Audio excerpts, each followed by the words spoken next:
প্রাণ ভরিয়ে তৃষা ভরিয়ে মোরে আরো আরো আরো দাও প্রাণ, প্রাণ ভরিয়ে তৃষা ভরিয়ে মোরে আরো আরো আরো দাও প্রাণ। তব ভুবনে তব ভবনে মোরে আরো আরো আরো দাও স্থান, মোরে আরো আরো আরো দাও প্রাণ, প্রাণ ভরিয়ে তৃষা ভরিয়ে মোরে আরো আরো আরো দাও প্রাণ।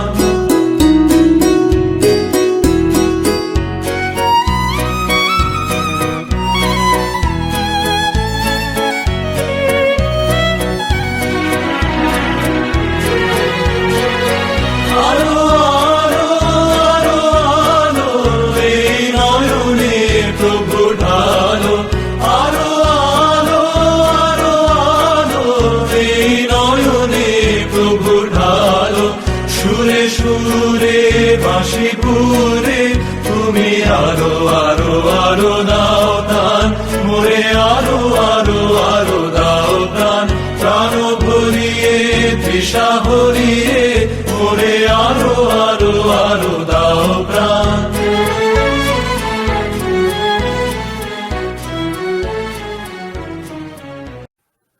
Namaskar, greetings to all of you, to all of our wonderful viewers, whichever part of the world you're watching this from. It's a pleasure to welcome you to this very, very special session on a very special topic and featuring two very special individuals, two very respected individuals. And it was a very unique experience for all of us to be a part of the Tagore Festival, and at such a difficult and trying time, because Bishwobeena-Harmony with Tagore, the host institution, is based in Sydney. I am in Calcutta, India. We have had individuals from different parts of the world, from different continents, in fact, artists and speakers and heads of institutions, educators, and I think we have been able to live up to the ideology of Tagore, and the ideology of not being restricted and confined to a certain periphery, to a certain limitation, but to spread our wings to the extent possible. And I hope that this has been the right kind of an approach, something that justifies Tagore and his ideologies and his philosophies on the 160th year of his birth, and also on the 100th anniversary of the Bishwobeena-Harmony University.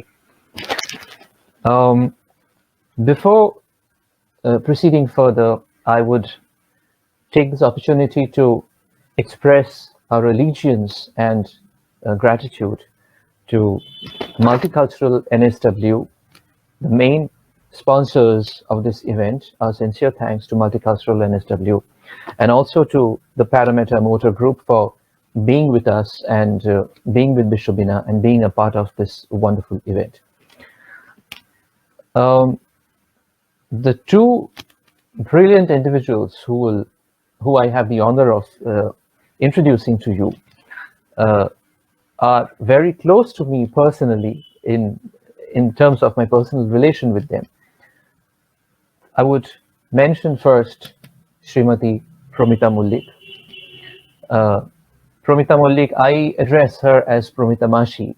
Mashi is aunt in Indian language, in my language, Bengali. Pramita Mashi is my guru. She's more than a teacher to me. She's a mentor, and she's the kind of a guiding star for me. She has been a guiding star for me for the last 14, 15 years or more, I believe. But more importantly, Pramita Mallick is universally acknowledged as a legend, one of the greatest Rabindranath singers of our times, and one individual who has actually crossed barriers. She's transcended just the periphery of singing, and she has really done a wonderful body of work all through her life for disseminating and propagating the works of Tagore and the ideologies of Tagore, not only in Calcutta or Bengal, but in different parts of India, and very significantly in different parts of the world. And she is definitely played a very pivotal role in spreading the message of Tagore's philosophies of universalism and humanism to different parts of the world. So it's an absolute pleasure to have her with us. It's an honor for me personally to have her with us. And we also have Shri Debashish Raychaudhuri, who's also a very close person to me, who is also like a teacher, a father figure for me. And Debashish Da, as Da again is a suffix which in Indian language means an elder brother. So that's how I address him. Debashish Da is a wonderful singer himself. He's one of the pillars and backbones of the institution, the famous institution Dokhini in Calcutta. And on one hand, he's a professor of English language and literature in a very reputed college in Calcutta. And he has numerous students of English under his able wings. And he's also a genuinely well-read, erudite Tagore scholar, one of the very few we have amongst us, really, and especially this combination of being a Tagore scholar, an able singer, and a professor in his own right. So this is a very rare combination. So we have all of these combined in Shri Debashish Raychaudhuri. So it's a very special. This is what makes today's episode so very special, and also the theme itself, which is Bhubano Joda Asonkhani, Tagore the World Voyager. That is also a very significant theme, and it has its own relevance and significance, about which I'll mention a little later. But first, let me invite Pramita Mashi, Srimati Pramita Mallick, and Shri Debashish Raychaudhuri onto the screen. Please. Thank you so much. Thank you, Mashi. Thank you, Debashish Da. Thank you. And just before we actually commence with today's session, I was wondering in my own mind why we should do something like this, why we should choose this kind of a topic at all. And what I was thinking in my mind, if I'm incorrect, then Mashi and Debashish, do correct me, that this is just not about an individual who's a kind of a wanderlust who loves to travel the world. This is not just about his experiences and his memories, but it's what he imbibed, what he collected from the different places he went to, from the different civilizations, countries he went to, different societies he mixed with, and what he also gave to those societies, to those countries. So it's much more than just travel experiences. It's more of a confluence of the East and West. It's confluence of cultures, confluence of coming together of concepts, of philosophies, and which probably is what Rabindranath is or is, I would think. So anyway, this is not the occasion for me to talk with my profoundly limited knowledge. I would now request Pramita Mashi to kindly begin the first journey that Mashi is going to talk about, which is when Rabindranath was still a teenager, his very first trip abroad. Mashi. Thank you, Sounak. Now, we are all aware of the fact that Rabindranath was passionate about traveling. He was fascinated by the unknown. He traveled almost half the globe, and remember, mostly by ship.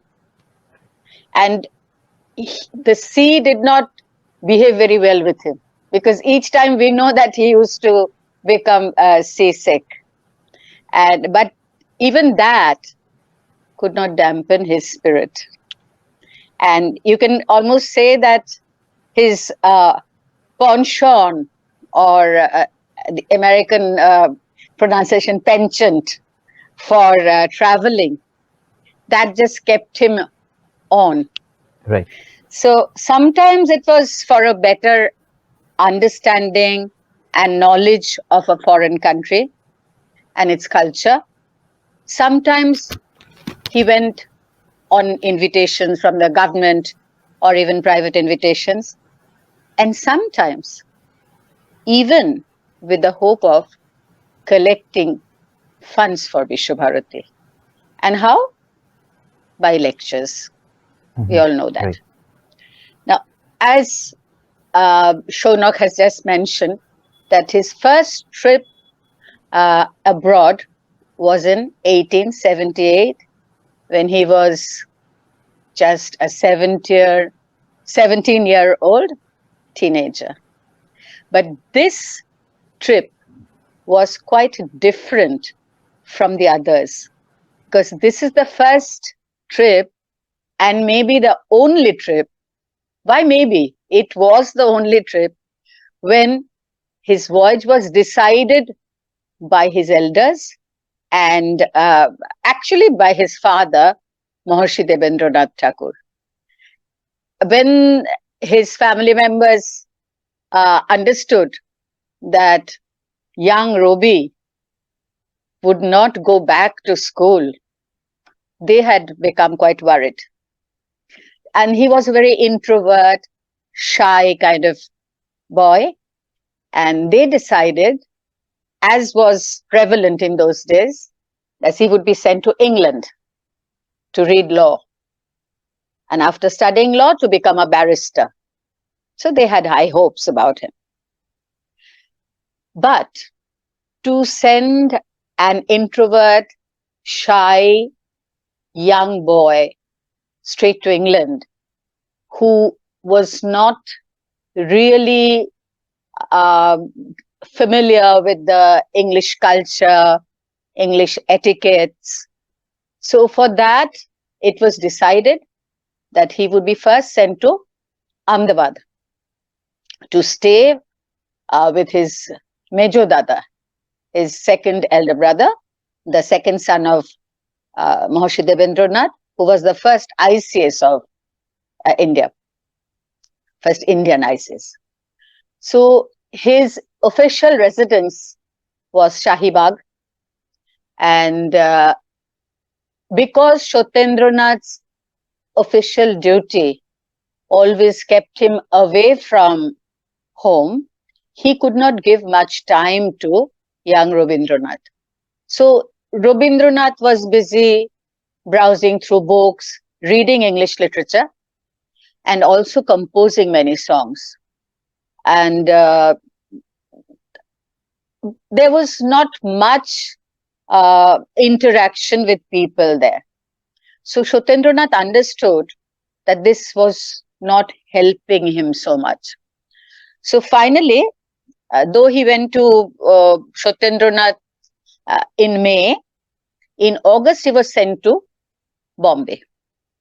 In Bombay, Shotendranath had a friend, Dr. Atmaram Tarkhar Pandurang. Now, Rabindranath was asked to stay with them. Dr. Pandurang had a few daughters. Most of them were educated in England, and they spoke English very well.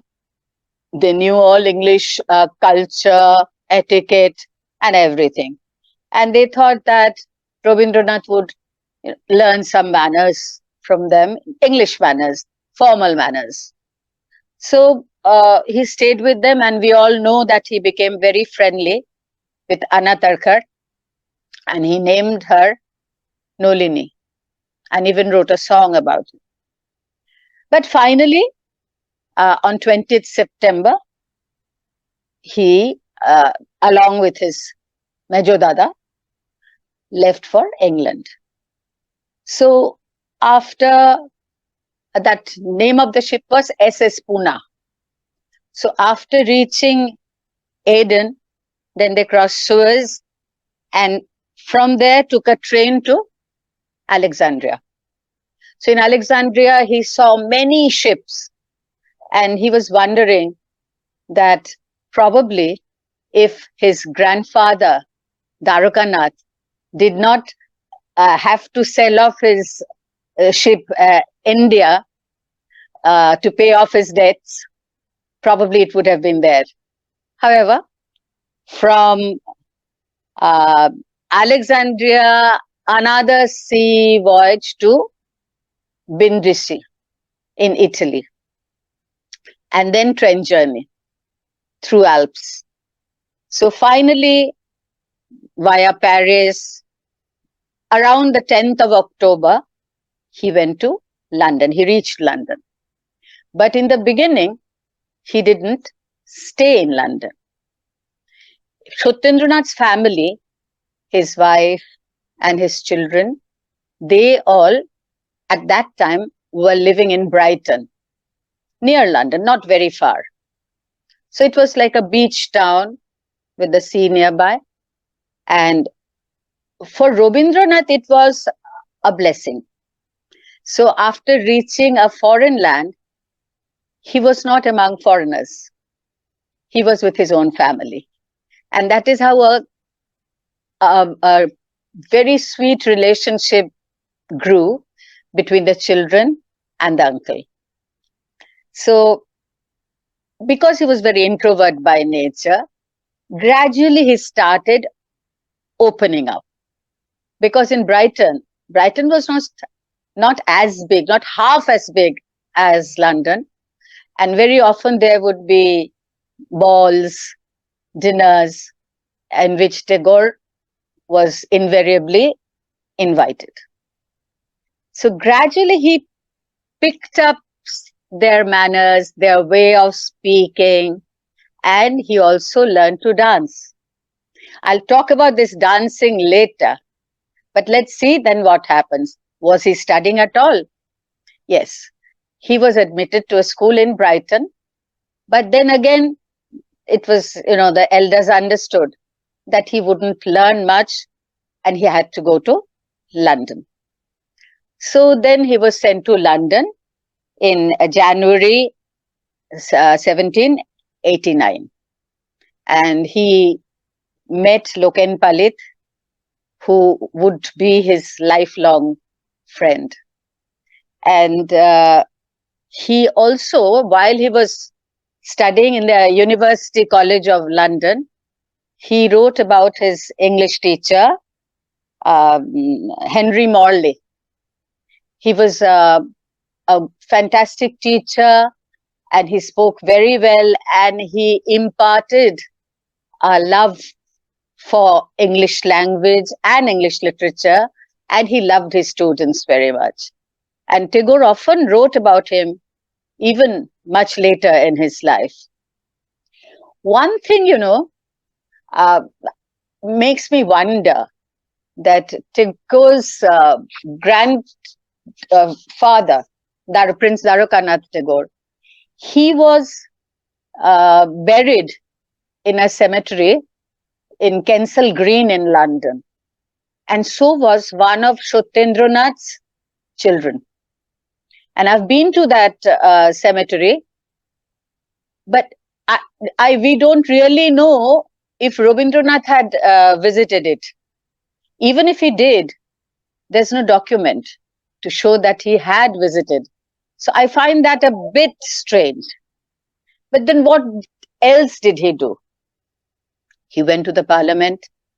He learned very big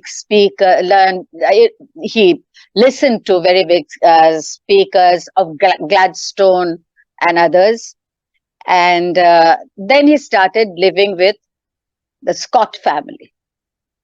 And even there were two sisters who were very friendly with Tagore.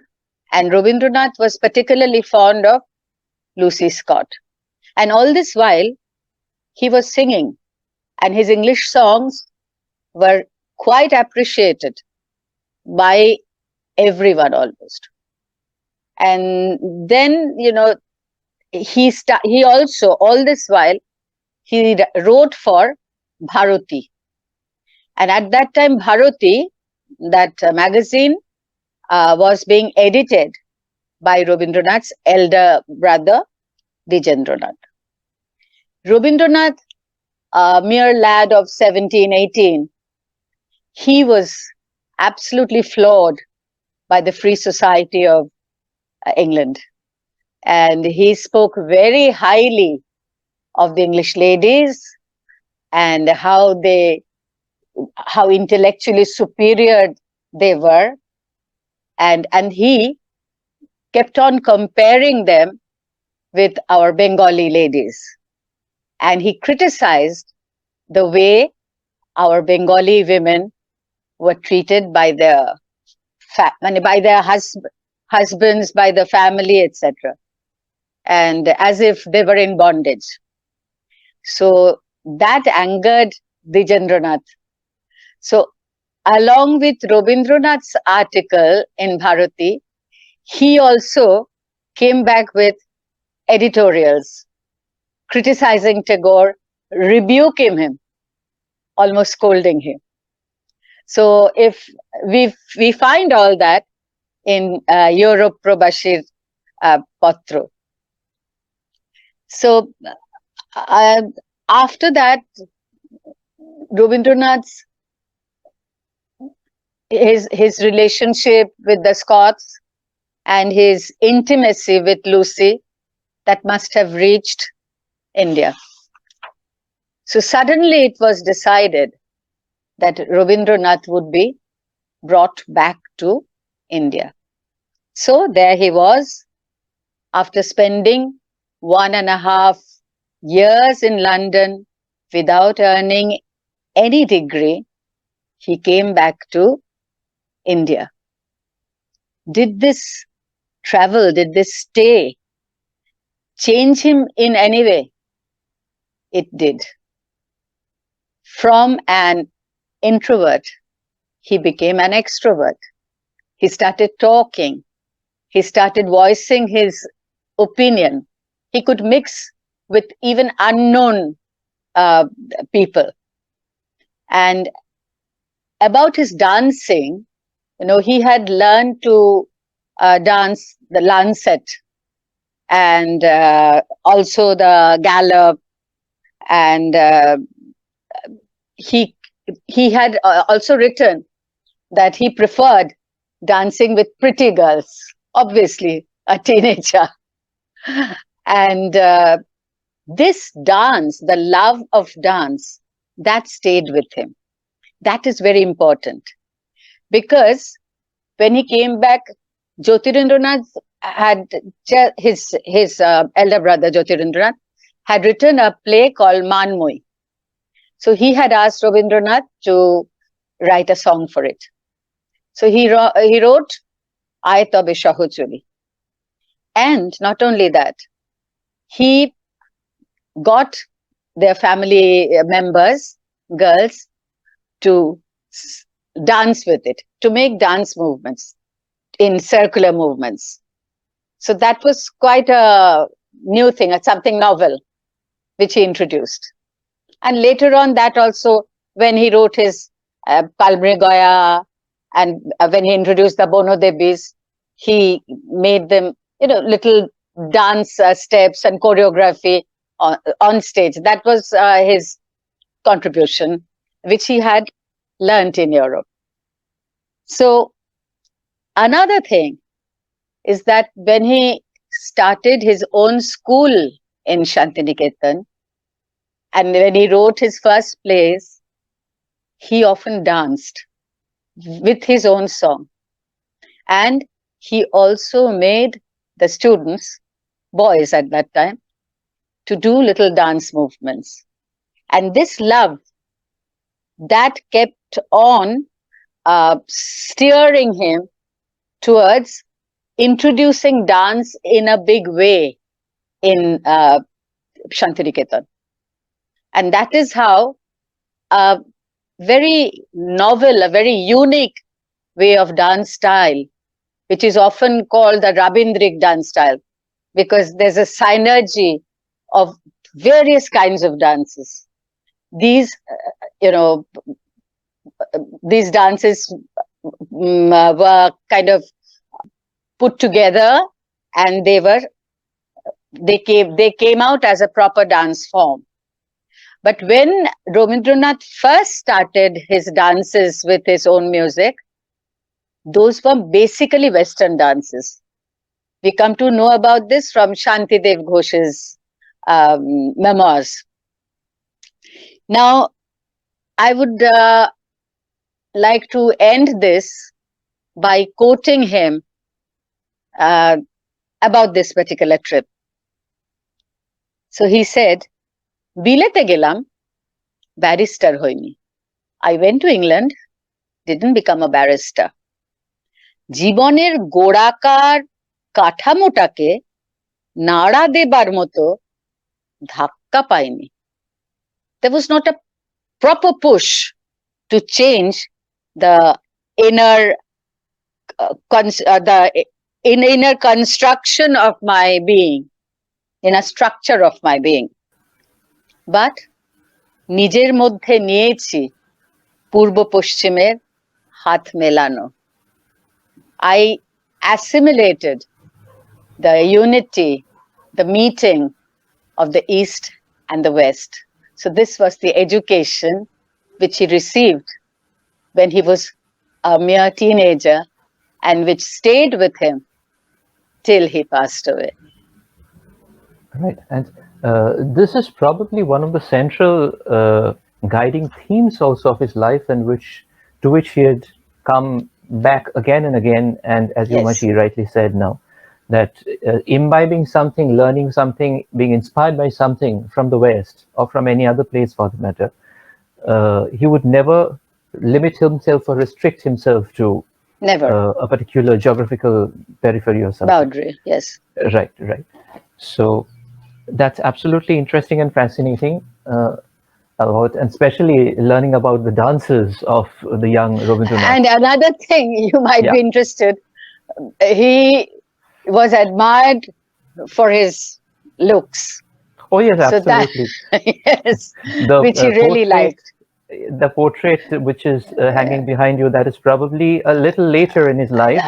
Balmidi Just about a Pratibha. few months later. Just a few months later. So that's evidence of how good looking he was. Yeah. Thank you, Mashi. Thank you, Mashi.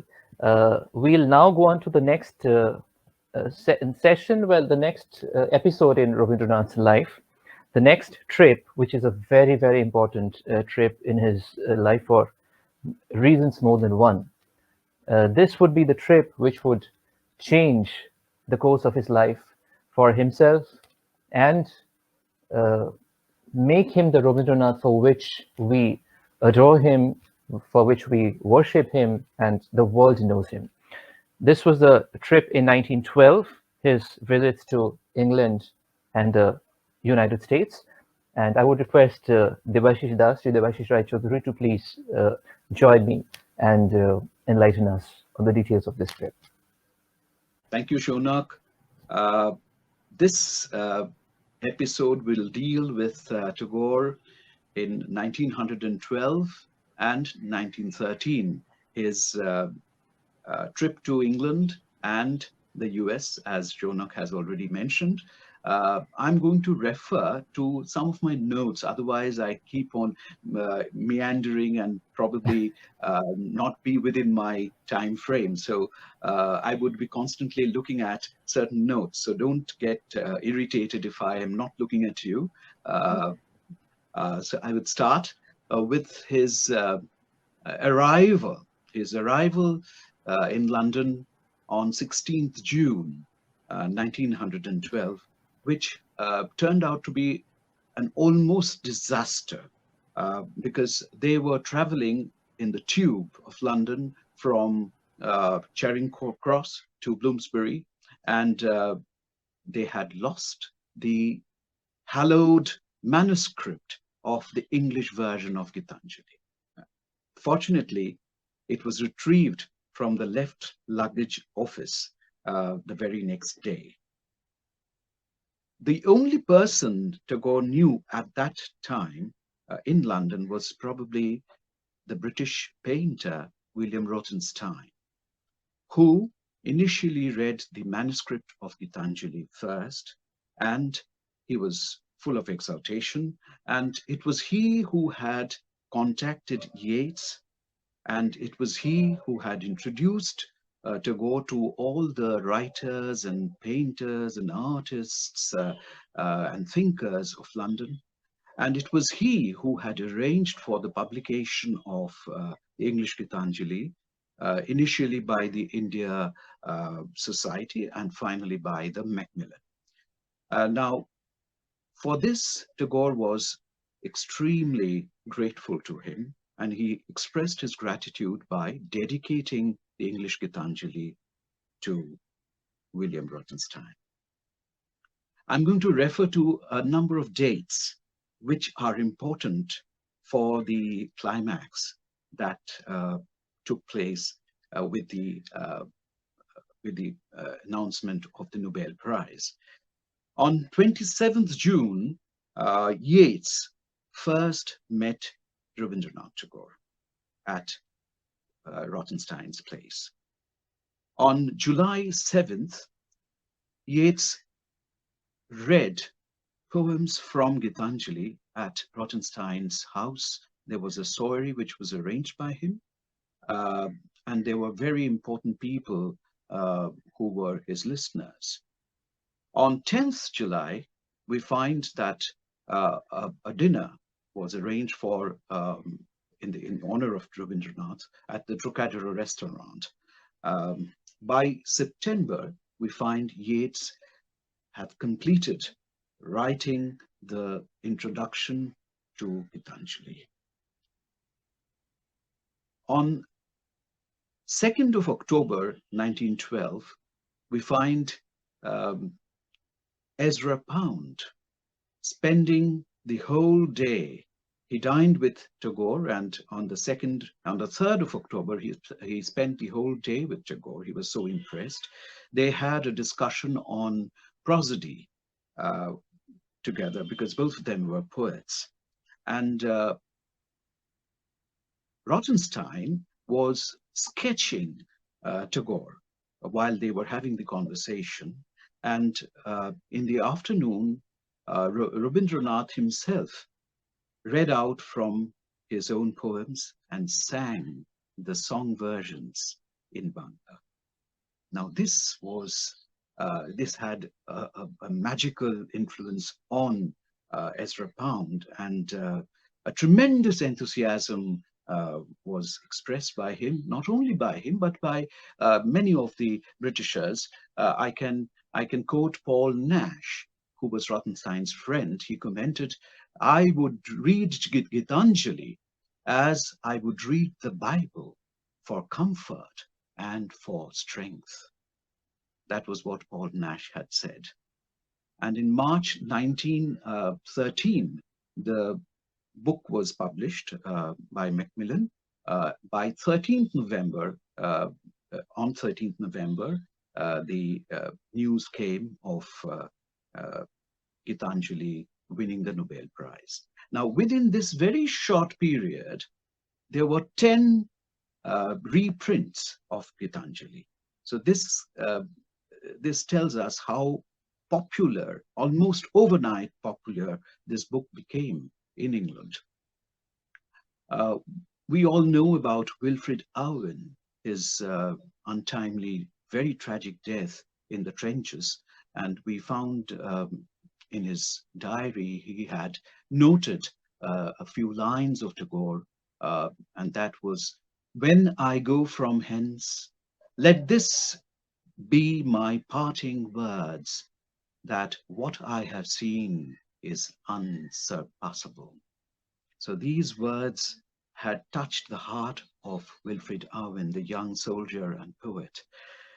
Ezra Pound was also impressed by the lines that Tagore had used in his the telegram he had sent to the Swedish Academy thanking them for the Nobel Prize, where he mentioned, "Thou hast made me known to friends whom I knew not.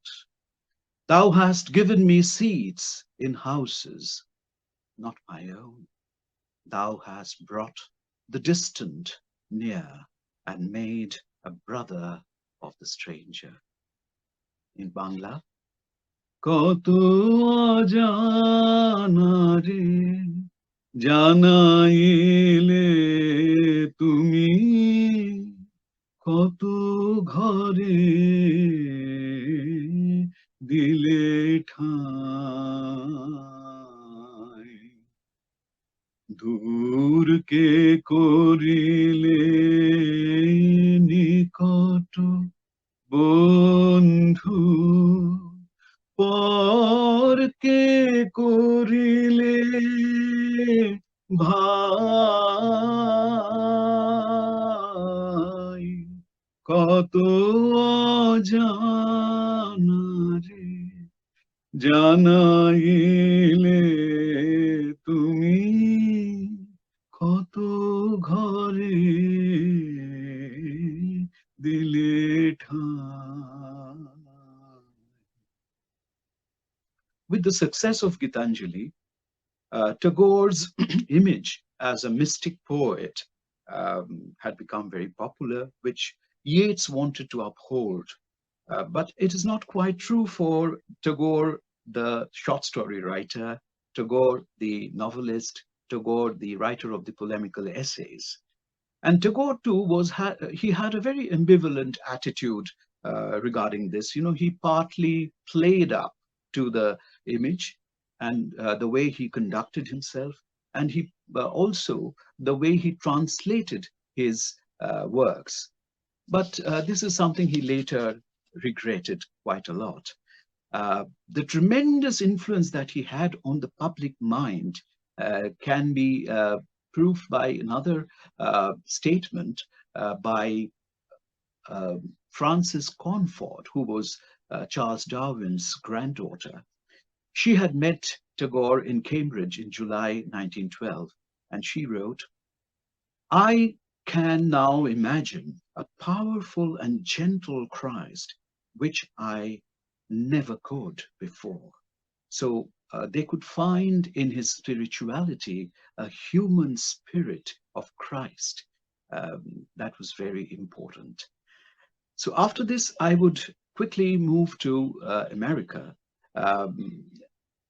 Rabindranath had left England on the 19th of October and settled in Urbana in Illinois on November 1st, with the intention of primarily taking rest with his son and his daughter-in-law, because he had enough of the public life in London regarding Gitanjali for these last few months. So he wanted a very, very quiet rest in America. But soon his presence was actively felt by the university crowd and the Unitarians. Now, we all know that there was a very, very close link between these two liberal faiths, the Unitarians in the West and the Brahmos in India. So Tagore, being a very prominent Brahmo, he could immediately feel an affinity of spirit with the Unitarians in Urbana. And more than that, he also liked this the wide open space of this university town. And one can say that these months that followed October was probably his happiest stay in the US till 1930. This visit was also significant for two reasons. One is that this was the visit when he started his public lecturing. You see, he was approached by many people in London to give public lectures, which he refused, probably because he was quite skeptical about the acceptance of the audience. But here, since the request came from the Unitarians, he probably could not refuse. And in a way, he wanted to reach out to the Western audience with his own philosophy and his thoughts. And that is probably why he had started translating his work. So this was another reason why probably he agreed readily. And we find that he is ready to give his first public lecture at Urbana, a place called Unity Club, on 10th November 1912. In fact, his career as a public speaker began here in Urbana, and he spoke on the subject of world realization. This was included in his book Sadhana, The Realization of Life, with the changed title, The Relation of Individual to the Universe. Now, after this lecture, requests for lectures were pouring in from the universities of Chicago, from Harvard, from Rochester. Meanwhile, a very excited Ezra Pound wrote a letter to Harriet Monroe. Harriet Monroe was an editor. She had just started her magazine of poetry. The title of that magazine was Poetry. He wrote a letter to him. I'm quoting from the letter of Ezra Pound. Reserve space for Rabindranath Tagore, who has sung Bengal into nation, and the English version of his poems is very wonderful. So soon we find 6 of his Gitanjali poems being published in Harriet Monroe's magazine, Poetry. And Harriet Monroe soon introduced him to Harriet Moody, who extended a very gracious hospitality to Tagore, both in America as well as in England. Moody's admiration for the poet bordered to reverence, and the poet saw the figure of Anandamoyi, the fictional mother figure that he had created in his novel Gora, in the personage of Harriet Moody. Now, there are certain accounts and letters and memoirs that we can refer to, which reflect the very deep interaction that Rabindranath had with the Unitarians.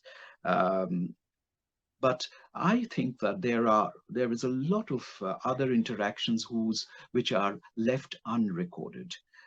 Tagore met the prominent Unitarians here with whom he had shared his ideas about life and poetry and literature and mankind in general.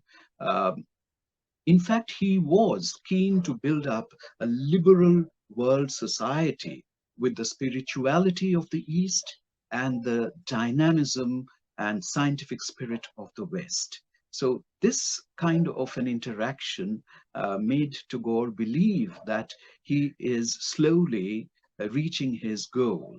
And it is my conjecture that it was because of these associations and deep interaction with the Unitarians that had occasioned the composition of some of his hymns, which he had composed in English. In this connection, I would like to read a comment made by Mrs. Seymour, who was the poet's hostess when he had just arrived in Urbana. And this article was published in Vishwabharati Quarterly. The small town of Urbana was setting up their first church, the first Unitarian church at that time. And Seymour wrote, "It seems a happy coincidence that at the very moment when a liberal faith was manifesting itself publicly in Urbana, the representative of a great religious movement in India, the Brahmo Samaj, would have appeared here." So it was quite possible that it was the Unitarians who had asked him to compose hymns in English, and we had found 3 of such hymns in the hymn book of the Unitarian Universalists in a church in Pittsburgh in 2015, and soon after we got that recorded. I shall end this episode with a recording of that, one of those hymns by Tagore, which were written in English.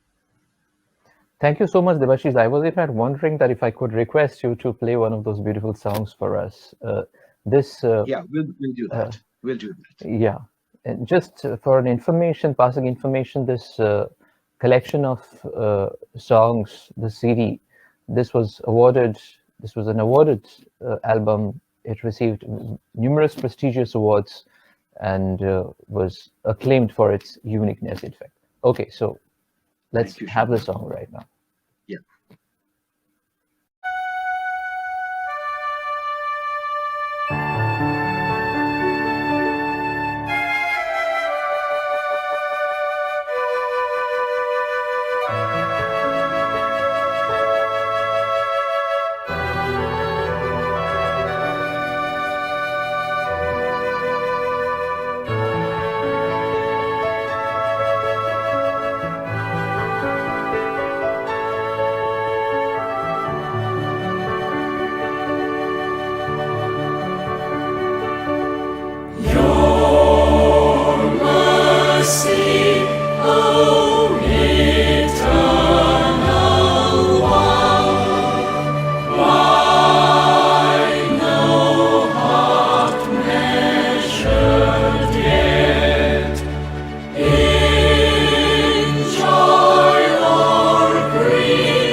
This was a very, very beautiful piece of music, and very frankly speaking, it was unknown to me until Debashish, Rohini, and their students, they all together brought it in front of us. This was entirely unknown to me that Rabindranath had actually composed English hymns.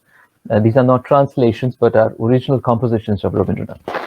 So after this wonderful piece of music, I'll request once again Pramita Mashi to kindly join me with the next tour, which is 1916, which the tour just preceding the tour was an invitation from the United States, but I believe Rabindranath had visited Japan first and had a somewhat turbulent experience there due to a conflict with his ideologies and that what kind of prevailed in Japan at that point of time. And then eventually he went to the United States, and there he had a different share of experiences. But the best thing is that I stop right here and request Pramita Mashi to kindly join us Mashi, would you please come once again? Now let's skip 4 years. So much has happened between these years. So, but we are going to 1916, when Tagore received a telegram from one Keedick agency of New York saying, we'll give you $10,000 for 40 lectures in America next winter and $2,000 for transportation from and to India and railroad expenses in America. And there were exchanges of telegrams. Tagore didn't agree. They said something, he said something, a little bit of bargaining.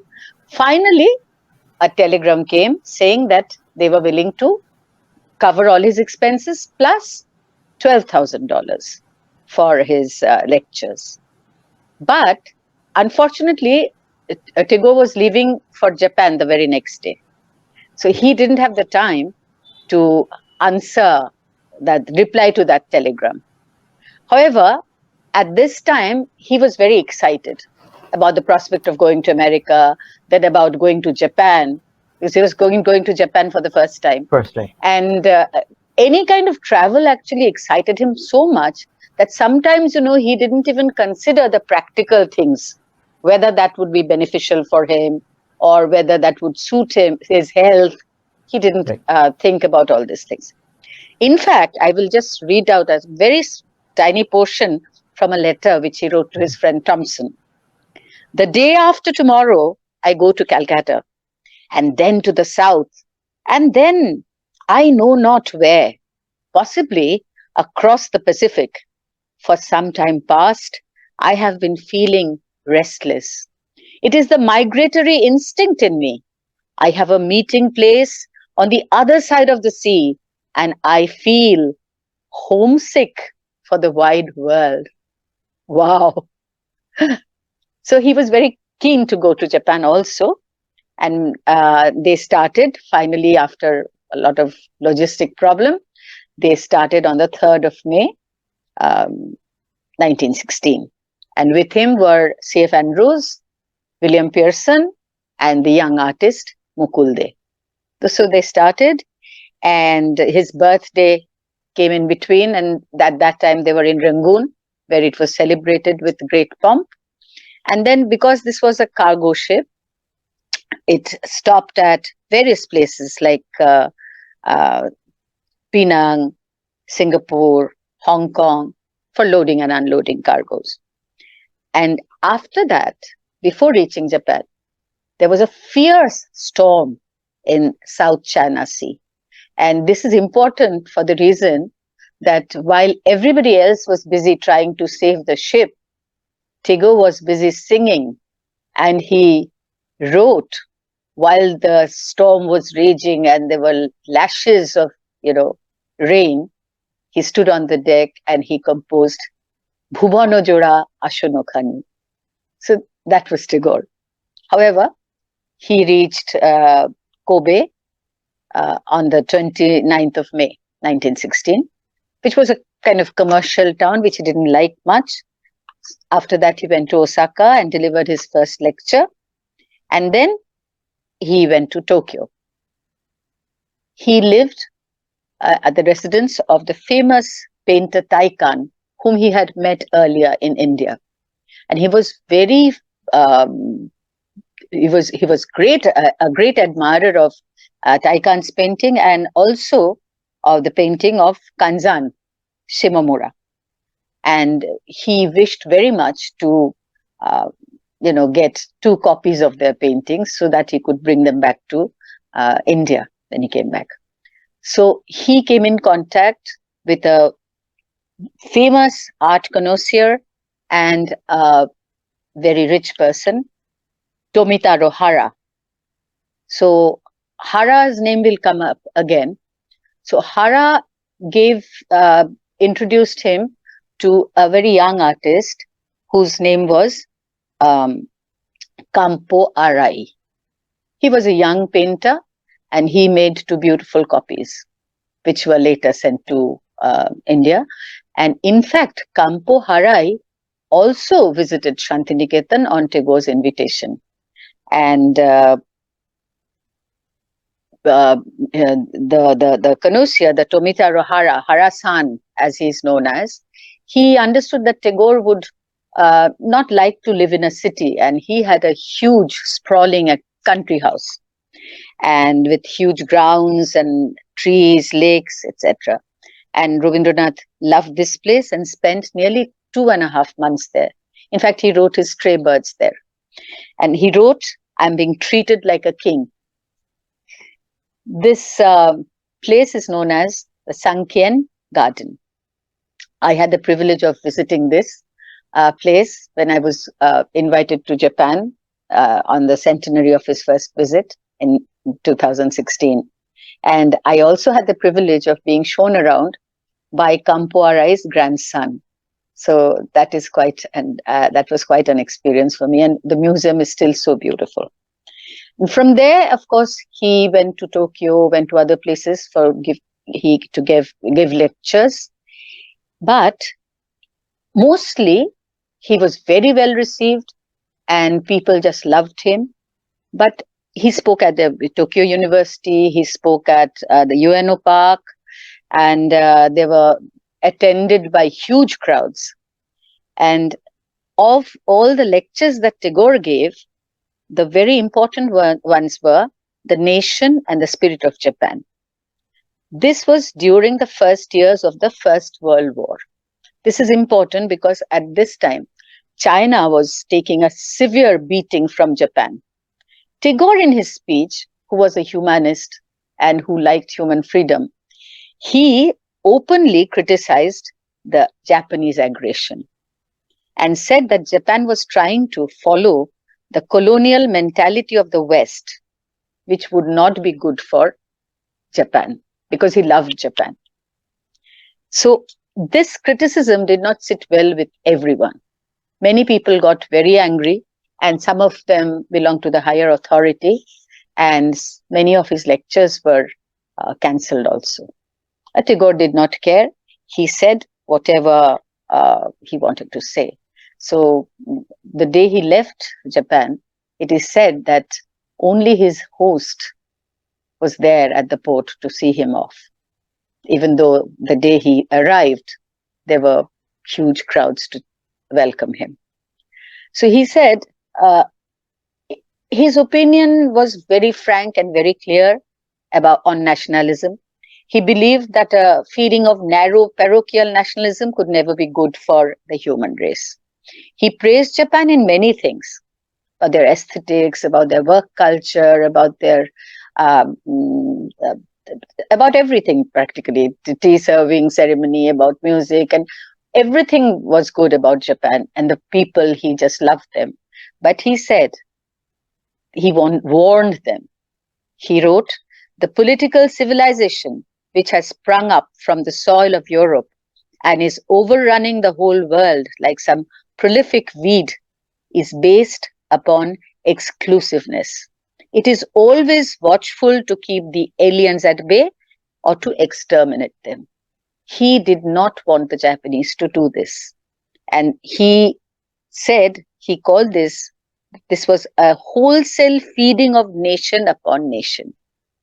So about Western civilization, he said that it enshrines gigantic idols of greed in its temples, taking great pride in the costly ceremonials of its worship, calling this patriotism. He had observed the same thing in Japan, and that is why he wanted to warn them, because he knew that Japan had so much potential and it should not go along the path of colonialism and aggression. And he said that it can be safely prophesied that this cannot go on, for there's a moral law in this world which has its application both to individuals and to organized bodies of men. You cannot go on violating these laws in the name of your nation, yet enjoy their advantage as individuals. But because he loved Japan, he could never,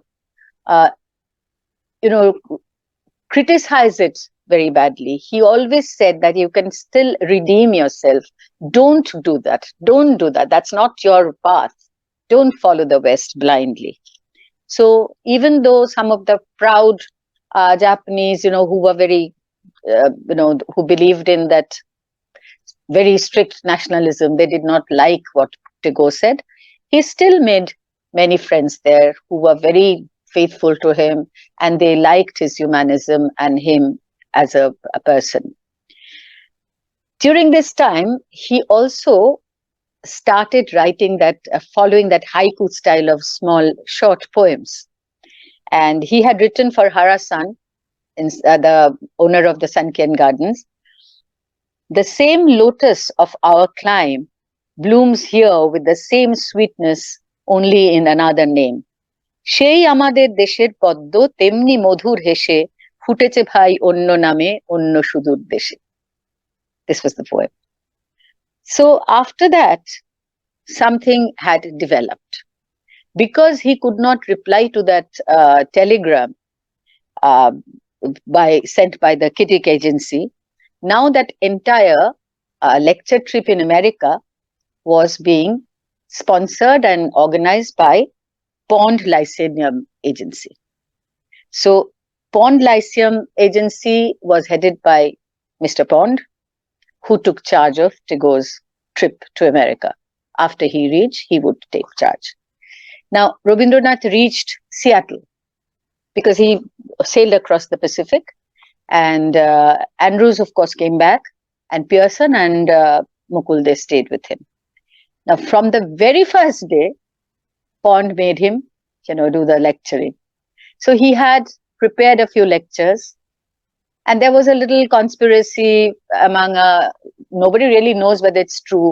There was a rumor that the Gadar party people, they felt very strongly about Rabindranath's anti-nationalistic talks, and they were planning to assassinate him, but it was not proved, never proved, and Rabindranath didn't care about it. He didn't believe it. Anyway, so Mr. Pond took charge, and there were lectures after lectures, the same thing in various cities: Seattle, Portland, San Francisco, Los Angeles, San Diego, Salt Lake City, Chicago, saying the same things, repeating the same lectures over and over again. You can understand that a person like Tagore, how tired and weary he would be of doing this. And he was also getting tired physically, so much travel. Even then he continued for 2 months. Then he came to New York, then Boston, Yale, and also some other places. Then that was all. He was not prepared to do any more lecturing, even though it meant huge financial loss, because that means he was breaking the contract. There was a contract with Pond Lyceum and Tagore, but he was willing to, forsake that money. And he said that I'm not going to continue with this anymore. And there started his return journey. So he came to Cleveland, where he planted a tree at the Shakespeare Garden. He was invited by the citizens of Cleveland. After that, a long journey back to San Francisco via Colorado. Then he took a ship to Japan and stopped for a day in Hawaii, in Honolulu in Hawaii. After reaching Japan, Pearson decided to stay back for some more time. So Tagore and Mukul, they came back to India in March 1917. He was away for almost 10 months. He wrote, this is very important what he wrote, even after his little, bad, unpleasant experiences, both in Japan and in America. Still, he felt the love. He felt the welcome within the common people in both the countries. So he wrote, the boundary of my country has been wiped off.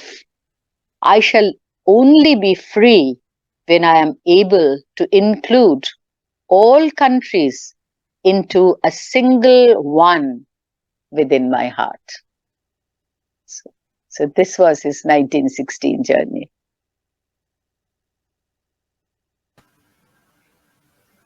Such a beautiful culmination, in fact.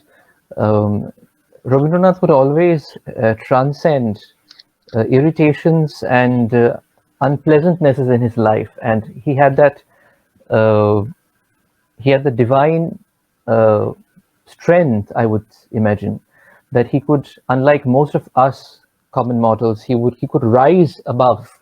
Always. Yeah.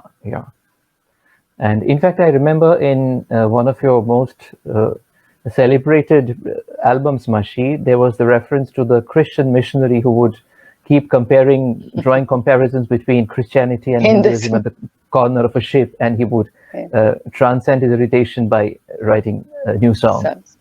Exactly. So that's really so wonderful. In fact, when you were talking about Japan, I was just wondering that there's a very famous poem, both in English and Bengali, "The war drums are sounded and men gnash their teeth into frightful." But that was probably written later on during the Nanking massacre, I think in 1937 or 38, something like that. Yes. So Rabindranath was probably foreseeing it and trying to warn.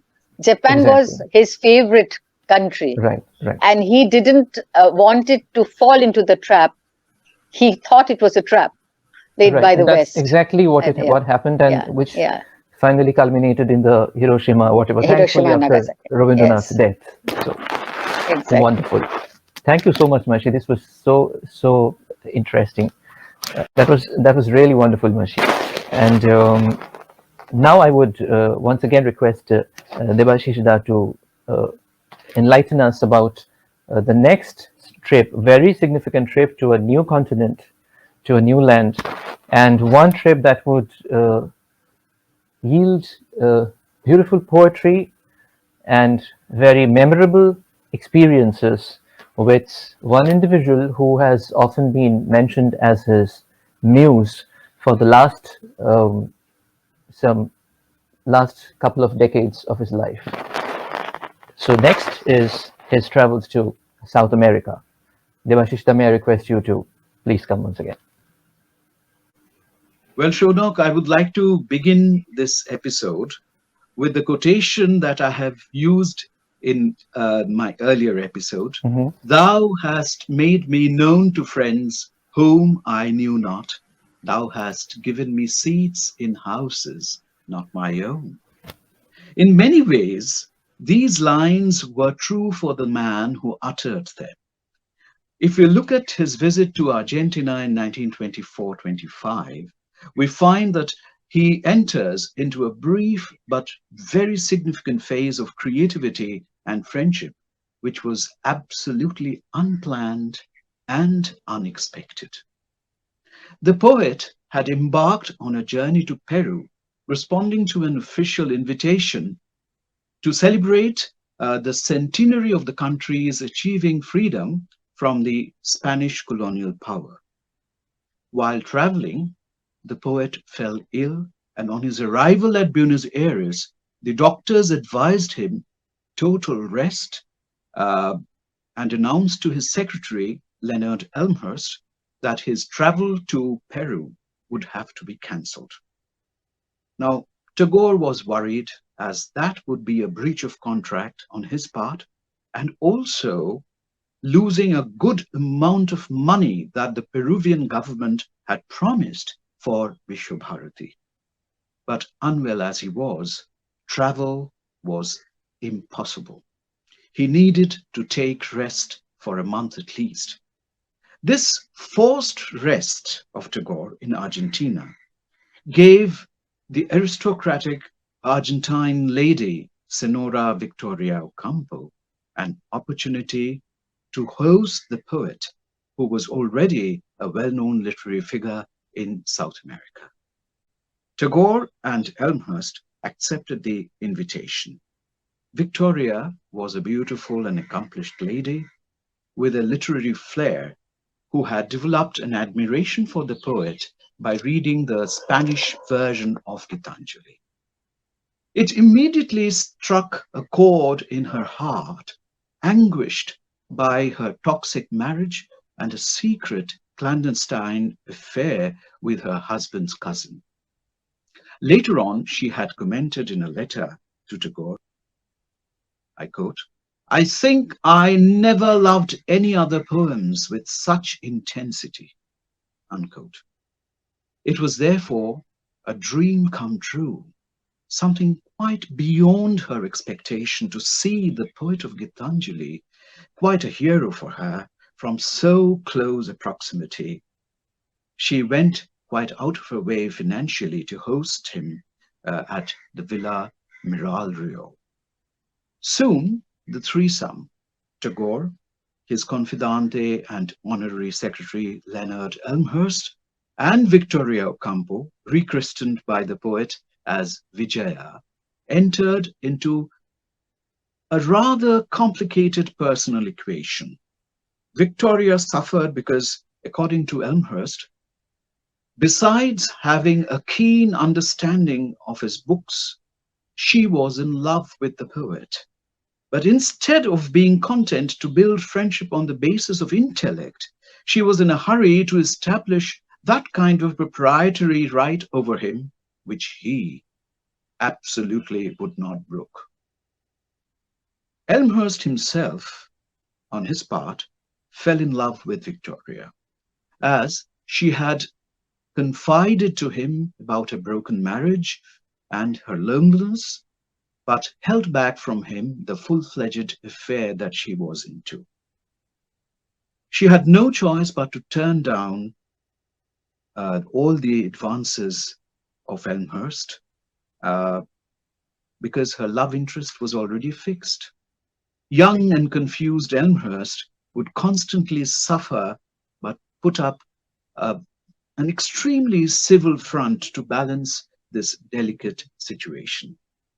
Later on, Elmhurst wrote to her beloved Dorothy, whom he later on married.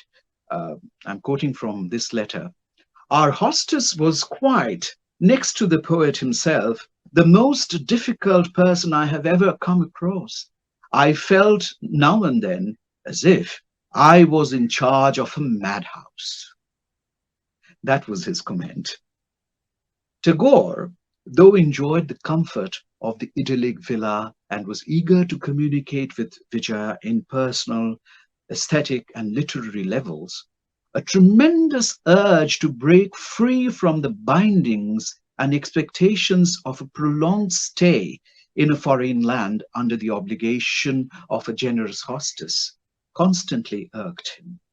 He explained himself to Vijaya in a letter written during his voyage away from the Argentine shores, with his characteristic imagery of the ever-wandering bird who loves the nest yet seeks the freedom of the sky. I'm quoting from this beautiful letter. My mind must have a nest to which the voice of the sky descend freely.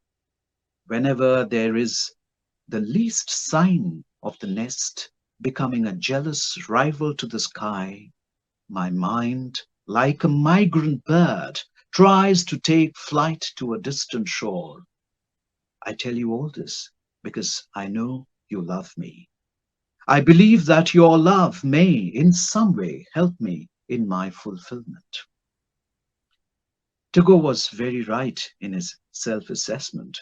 Despite all the complicated interactions and psychological upheavals within the micro world of the threesome, for the very short period of less than a 2-month direct interaction, he was deeply inspired by the Argentine experience. As we see, it triggered off a phase of creativity in Tagore, completing his book of poems in Bangla, that is Purabi, along with some feverishly done English translations of some of his poems so that he could reach out to Vijaya. It was on Vijaya's insistence he took up his painting seriously and entered a phase of inspired and intuitive production of visual arts that would earn him fresh accolades in the final 2 decades of his life. The triangular friendship, despite a volatile initial beginning, continued throughout Tagore's lifetime, and a mutual, pleasant relationship continued till the end of the lives of Elmhurst and Victoria, with their common devotion for, interest in and reference to their Gurudev. Only the triangle geographically spread to three angles, one in Shantiniketan, another in Buenos Aires, and another in Dartington, where Elmhurst set up an institute much after the model of Sriniketan. Life continued for the three of them, and most eventfully for the poet. There have been plans and expectations of meeting Vijaya in Europe, which worked out only once in 1930, when Victoria became instrumental in having the first international exhibition of Tagore's paintings in Paris. This was the first of a series of exhibitions in Europe and America, with the Nobel laureate poet's newly morphed image as a modernist painter that took the world by storm. Indeed, the West once again turned its admiring gaze towards Tagore, almost similar to 1913. Thus, Vijaya indeed turned out to be an important facilitator for her Gurudev. In their personal spheres, though there were moments of silence from Victoria and resultant disappointments for Tagore, there was a continual communication amongst the three. Victoria had visited Dartington several times, though she never visited Shantiniketan, much to the disappointment of Tagore. He had also probably expected Vijaya to learn Bengali so that she could appreciate his work in the original. This too was never realized. Victoria's life met with her own preoccupations, which were several, perhaps leaving little chances for a prolonged visit to Shantiniketan. Deep within his heart, Tagore perhaps wanted both Elmhurst and Victoria to live in Shantiniketan and work as two of his most dependable, devoted, and gifted assistants in the work of the ashram and the university. Ketuki Kushari Dyson, in her book In Your Blossoming Flower Garden, quoted two statements which suggest the probability of Tagore's wish. Tagore had told Victoria, quote, "Leonard is going to marry Dorothy, but he is in love with you," unquote. Elmhurst, in an interview in 1959, had mentioned that Tagore, in a light-hearted moment, suggested, "But Leonard, why don't you marry her and bring her to live at Shantiniketan?" Jokes apart, Tagore was a lonely man, and he certainly wanted to live his final years surrounded by people who were close to his heart. Elmhurst had been one of the closest to him, both personally and in terms of his contribution to the building of Sriniketan and thereafter as his honorary secretary. Tagore was not so lucky with Victoria in this respect. So that was another very interesting, very beautiful trip and memories.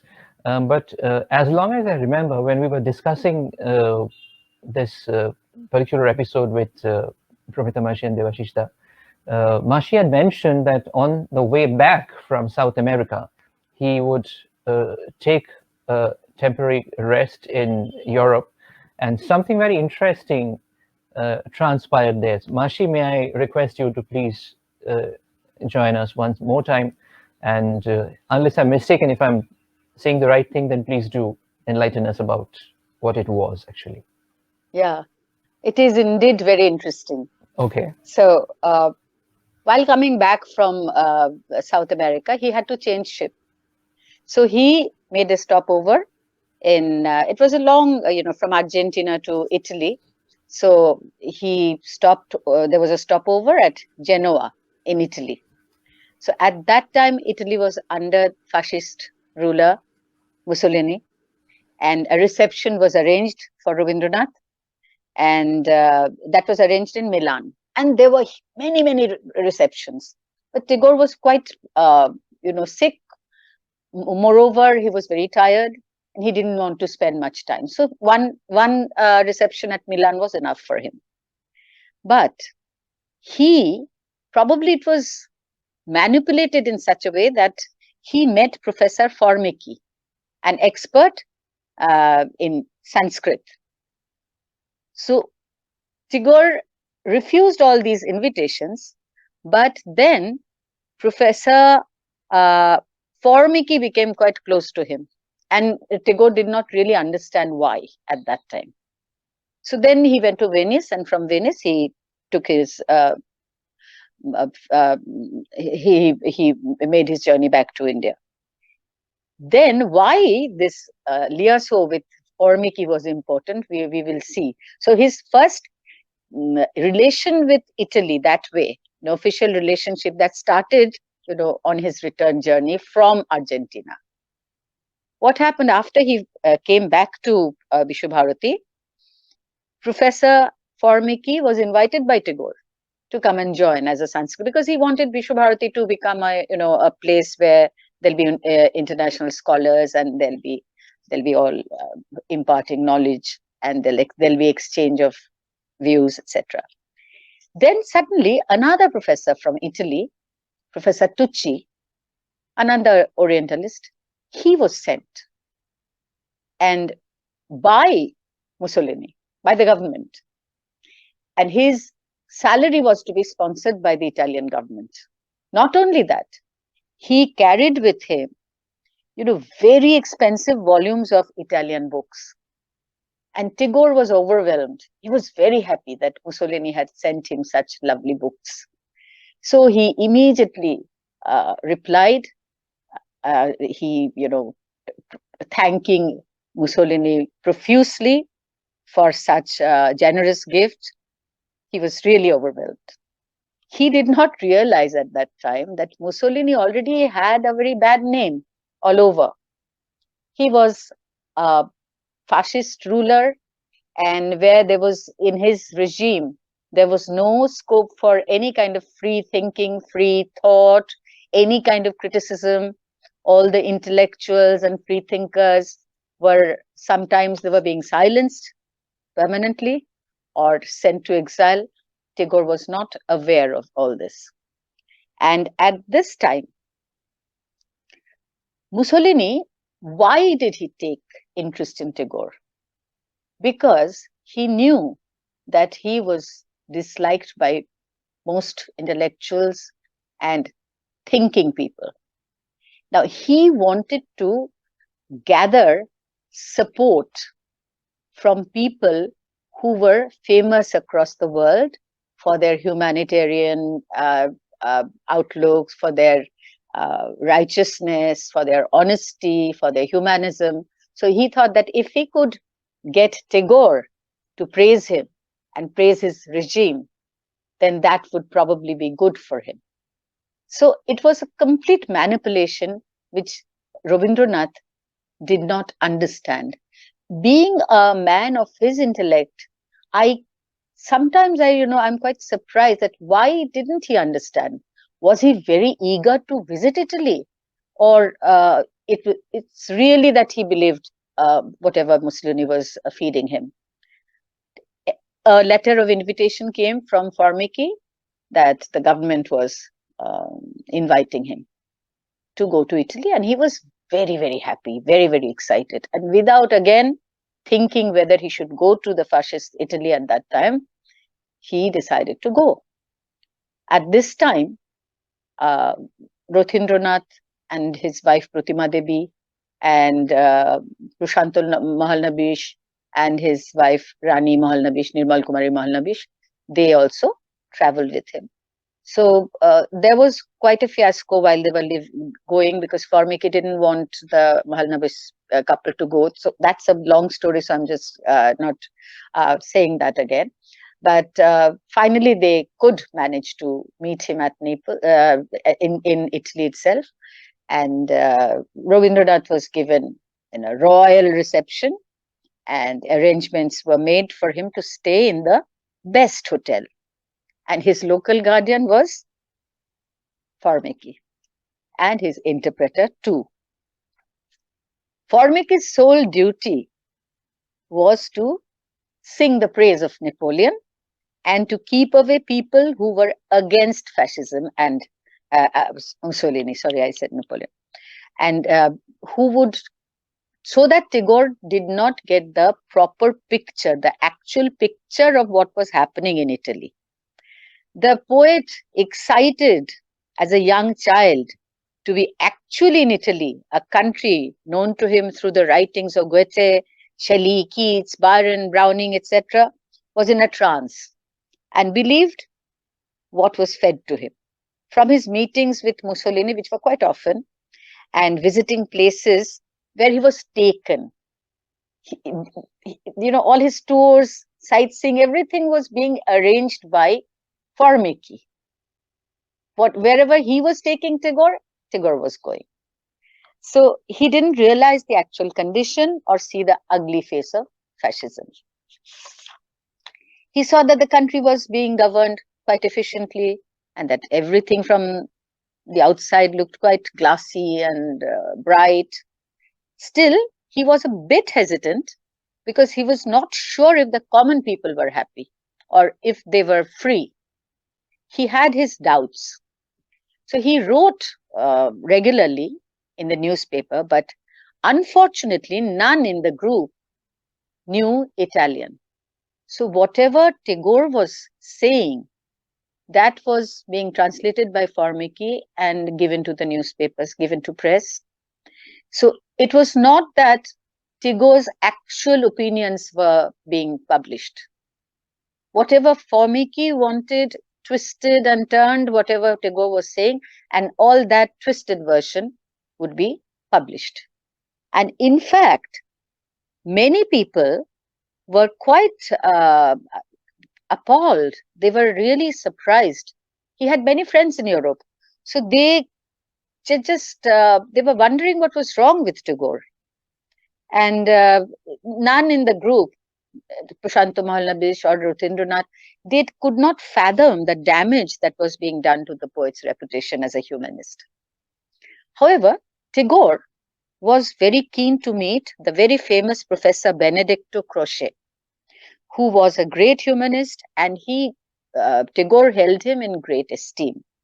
And Croce was a fierce critic of Mussolini and his governance. But Tagore directly approached Mussolini and said that he was very keen to meet Croce. And Mussolini couldn't refuse him, so he had to arrange the meeting. And Tagore had a chance of talking to him privately. And it was Croce who actually explained to Rabindranath what was happening in Italy. And then he was quite hurt that he was deceived, and he was also angry with himself for not understanding that deception. Anyway, from Rome, he went to Florence, Turin, and then to Switzerland. This was a blessing for him because Romarola at that time was residing in the Swiss village of Villeneuve. Tagore had met him earlier in 1921 and held him in high regard. And this Villeneuve was a place where there were many intellectuals from various European countries. And Rabindranath spent about 12 days there. And they all had very important exchanges. So Rolla told Tagore how he was completely taken aback on reading Tagore's eulogy of fascism and Mussolini, his praises of Mussolini. And knowing Tagore, he also knew, Romarola, that there was something wrong, that Rabindranath was not doing it personally. There was something was being done to him, something was being manipulated, so that the writing which went against the beliefs of Rabindranath, they were being published, saying that they were being written by Rabindranath.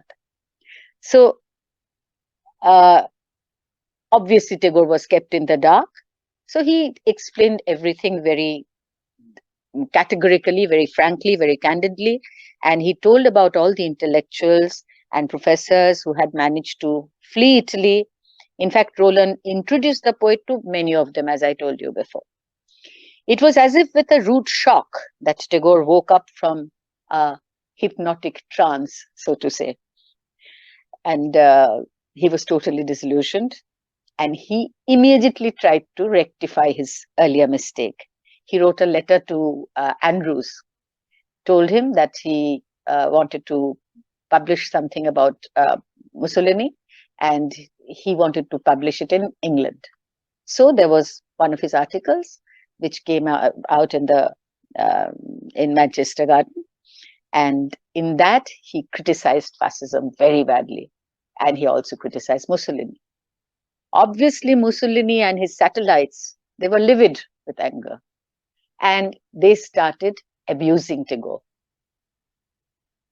And Tagore was lucky that he met Romarola in Switzerland. Otherwise, he would not never have known.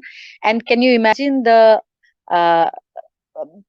what would happen to his own reputation if the other intellectuals and other right-thinking people thought that Tagore was a fascist? That would ruin him completely. And not only that, how hurt he would be, because he was not a man like that.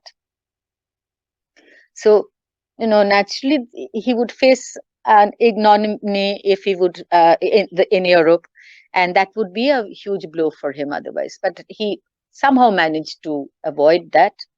And after he cleared himself, his conscience was cleared after that article was published in England. He could relax a bit, though it was there within him. So he went to Zurich, Vienna, Paris, then to England. In England, he visited Elmhurst's Institute, Dartington Hall, and then again came back to Europe. So this was a very long journey. And it's important because, I'll just come to that later. After coming back to Europe, he visited Norway, Sweden, Denmark, then crossed the Baltic to reach Germany. From this point until he left Europe, he constantly wrote songs and poems. He wrote 22 songs during this time. And it, as if, we can say that there were floods. They just flooded him. All the songs came out like a flood. And he went to Hamburg, Berlin, Munich, Nuremberg, Stuttgart, Dusseldorf, lecturing in packed halls everywhere.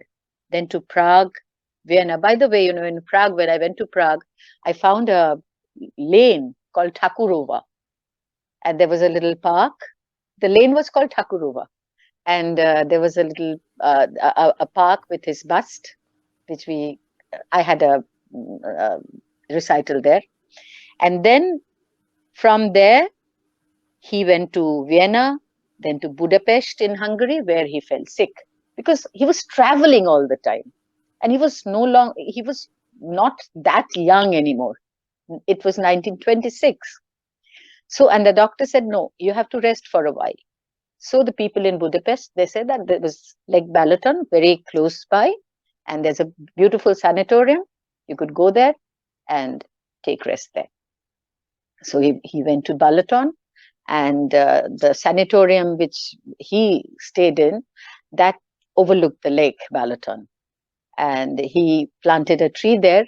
Again, I was fortunate enough to have been invited there to sing. And I saw that tree. And also I saw the hospital where he stayed, sanatorium. It's a full-fledged hospital now. But the room where Tagore stayed, that is kept as a museum. That is something fantastic. I mean, how they have preserved that. Anyway, from Balaton to Yugoslavia, Bulgaria, Romania, everywhere he just received admiration, adulation, and respect. So the latter part of the journey was very, very pleasant for him. He got the respect that was due to him. He had to attend dinners, banquets almost every night. Then finally, when the day of return came, he left from Bucharest and sailed to Istanbul. Then from Istanbul, he went to Athens, got another royal reception there in Greece. Then he went to Alexandria and finally to Cairo. And even the king of Egypt, King Furad, he gifted him a very expensive set of old, very valuable Arabic books. Now, for Bishwobeena-Harmony, of course.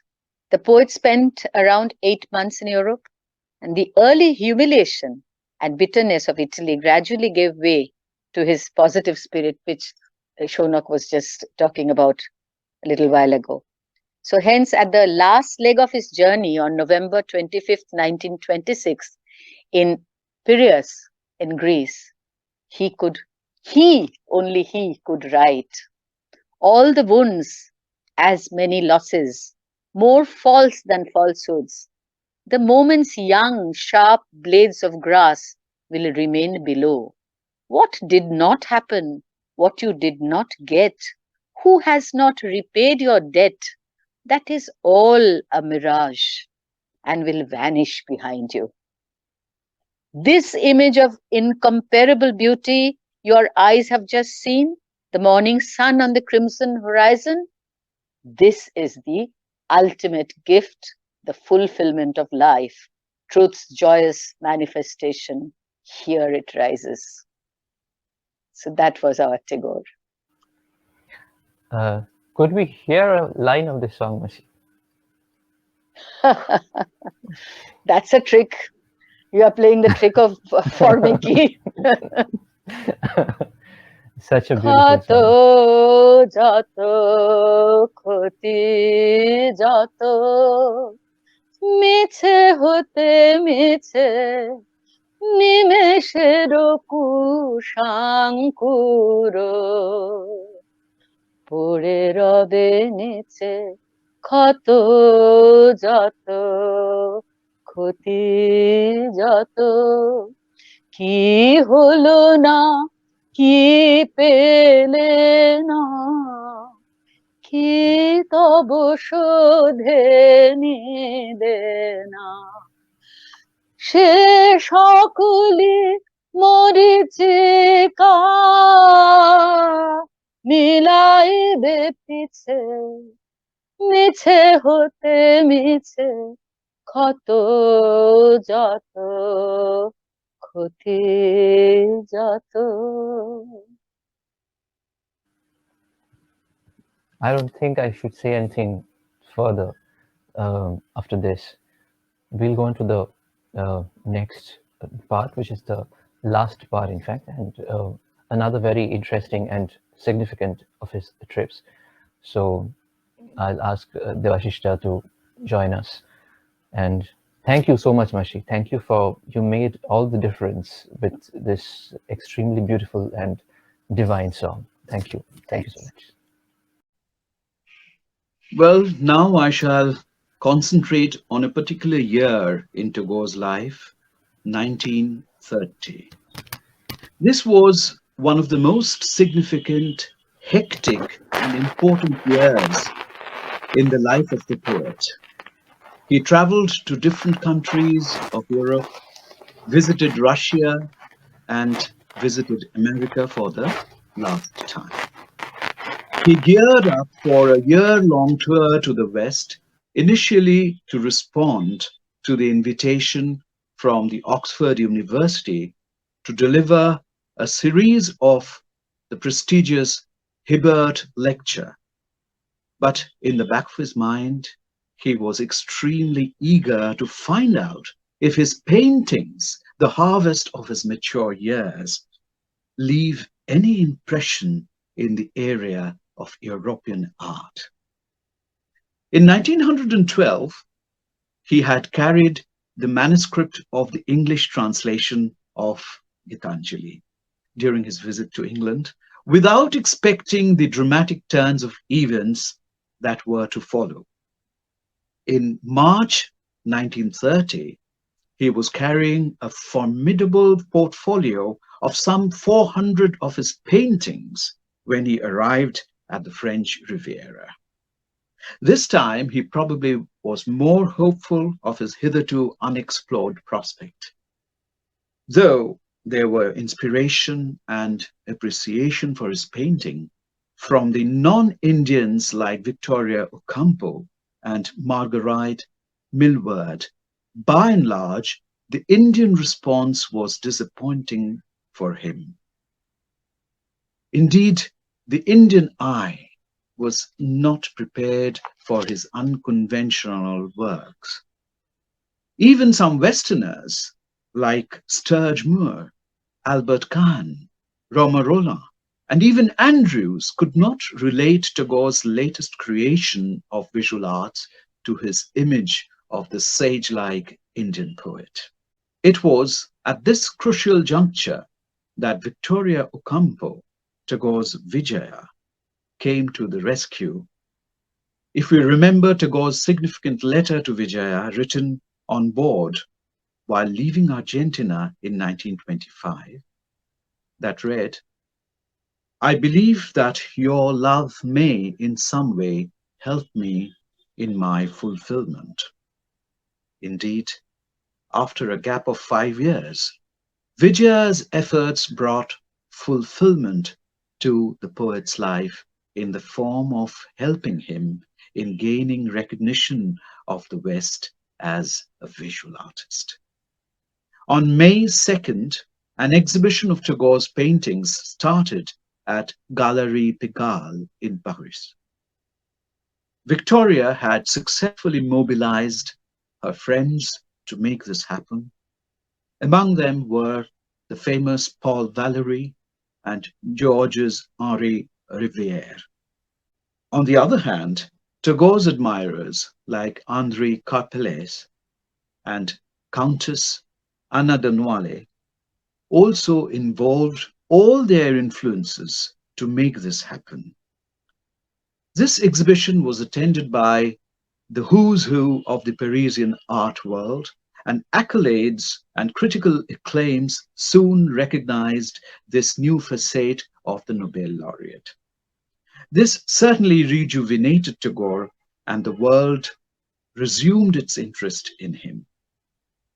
With renewed enthusiasm and a newfound confidence, he traveled through Europe and America with a series of exhibitions at Birmingham, London, Berlin, Munich, Dresden, Copenhagen, Moscow, New York, and Boston, to mention a few, between March and December 1930, thus establishing and consolidating his identity as an original modernist painter in the West.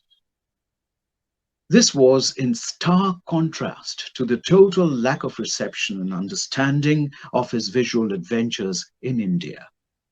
A visibly happy and satisfied Tagore wrote to his granddaughter Nandini from Geneva. I'm quoting from his letter. "Granddad's in a mess. His papers are scattered all over the table. His ink pots are all mixed up. His pens and pencils have all gone missing. His glasses are on his nose, yet he searches for them. He's got a big loose robe on, stained with reds and blues and yellows." This also portrays Tagore's inspired and prolific painting, even while on his extensive tours. Not only were his paintings widely exhibited and earned praises in the West, he also made his voice heard loud and clear in respect of his philosophy, both political and aesthetic. After his birthday celebration in France, on May 11th, he went to Birmingham in England to live in the Quaker settlement. India was rife at that time with the arrest of Gandhi, Nehru, and other Congress leaders. Tagore was unequivocal in his statement in the Manchester Guardian where he supported the movement and accused the British rule of its aloofness. Tagore was the first non-Quaker to be invited to speak in their annual meet in London. His speech was a scathing criticism of the West, much against the expectation of the religious congregation. If he dealt with contemporary politics in the Quakers' meet, his series of lecture at Oxford was more academic, philosophical, and significant for his optimistic idea of, I quote Tagore, the humanity of our God or the divinity of man, the eternal, unquote. These lectures, entitled The Religion of Man, were so well attended that there was only standing room in the hall. His preaching at the Manchester College Chapel was attended by so great a congregation that many had to stand around the wall. After this, he went to spend more than a month in rest and painting at the Dartington Hall, invited by Elmhurst. By mid-July, he was in Germany. With his painting exhibitions in the three cities, this trip was significant for his reconnecting with his old friends Romarola and Albert Einstein, whom he met many times, both in Berlin as well as in New York. His trip to Munich was memorable for his inspired overnight composition of his English poem, The Child, which was his response to witnessing a passion play on the life of Christ at Obermara-Gau. Here, he poetically expressed his idea of the advent of man the eternal, which he propagated in his celebrated lectures, The Religion of Man. Not only with the intellectuals, Tagore had enjoyed an enviable popularity among the common people of Europe.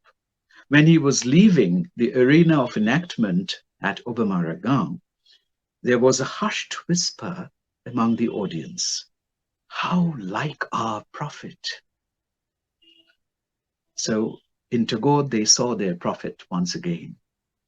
Or in Denmark, after he lectured at the Elsinore Castle, made famous by Shakespeare's Hamlet, a Scottish visitor remarked that there was, I'm quoting, something strange in an Oriental lecturing in perfect English to a Danish audience in a Danish castle which owes its fame to the greatest Englishman of all time. After spending a month in Geneva, Tagore went to visit Russia, where he was genuinely impressed by the way the peasantry was educated.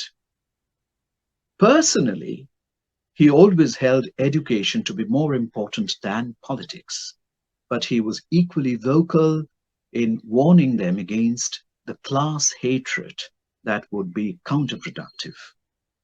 Though these words got published in the Manchester Guardian the next day, in Russia, it was not published until as late as 1988. By and large, Tagore was stirred by many aspects of communism. His impressions are recorded in the letters from Russia, or Rashiar Chithi. He wrote, "In the courtyard of Western civilization, so triumphant in the display of wealth, Russia has raised the seat of power of the dispossessed, totally ignoring the frowns and curses of the entire Western world. If I do not go to visit such a site, who will? They are striving to destroy the power of the powerful, the wealth of the wealthy. Why should we be afraid of that? And why should we be angry? We have neither power nor wealth. We belong to the hungry and the helpless underdog class of the world." Unquote. Tagore enjoyed a great popularity among the intellectuals too in Russia. The world-famous theatre director Stanislavski had wanted to produce Tagore's play, The King of the Dark Chamber. He compared Tagore's importance as a dramatist with that of Aeschylus and said to his actors, Rabindranath, Aeschylus, well, that's the real thing. This we cannot play, but must attempt. Unquote. I feel that this is an all-time genuine tribute to Tagore as a playwright. The popularity of Tagore continued even in America during the 3 months since October 1930, which was to be his last trip to America. Though his mission to raise money for his university utterly failed, his lectures and art exhibitions drew a record number of crowd. Ananda Kumaraswamy had written an introduction to Tagore's paintings, which remains to be a valuable response to his art. In Carnegie Hall of New York, his lecture was attended by 4,000-strong audience, while thousands had to be turned away. In Washington, he was received by President Hoover, a unique idealist figure championing the cause of humanism by an amalgamation of the East and the West.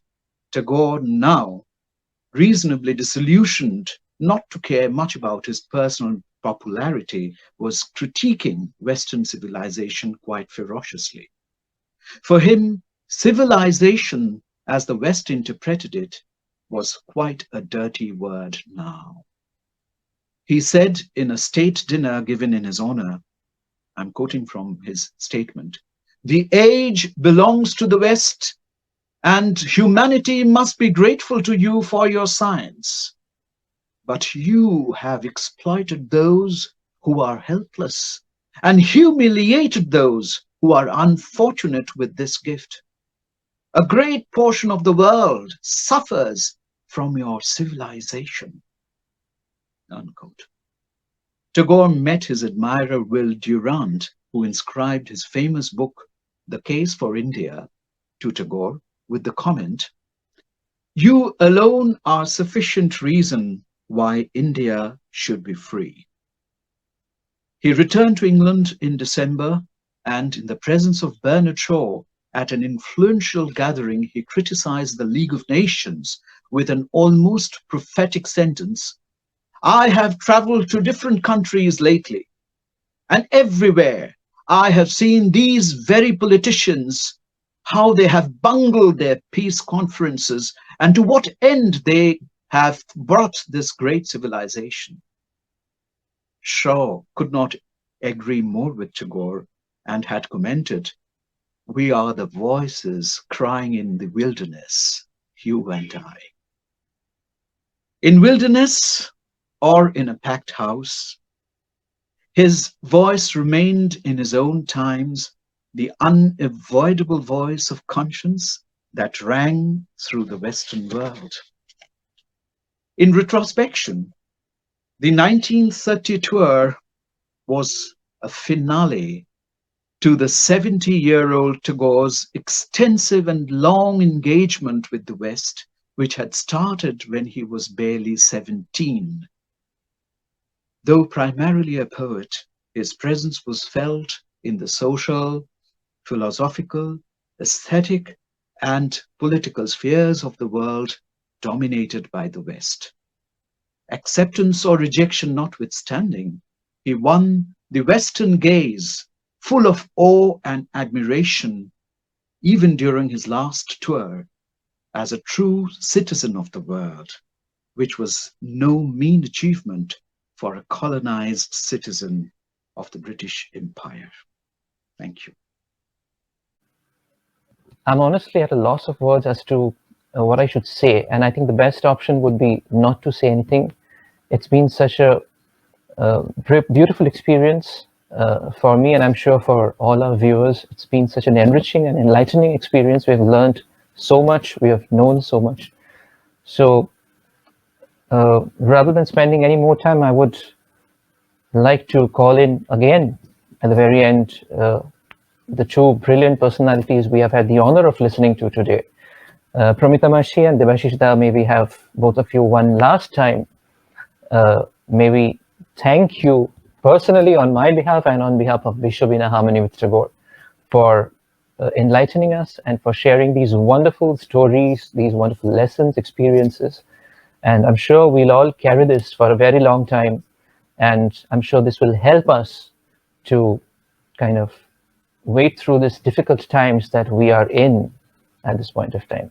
So very sincere thanks. Would you just wish to say anything? Can I say just a line? Please, Mashi. You know, I would like to extend my very warm thanks to Bishwobeena-Harmony with Tagore and of course Nilanjana for organizing this symposium.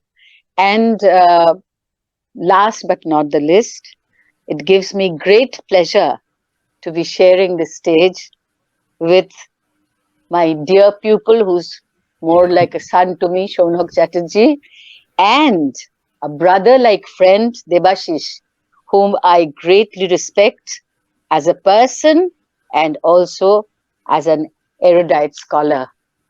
It was my pleasure. Thank you all. Thank Debashish, you. would you?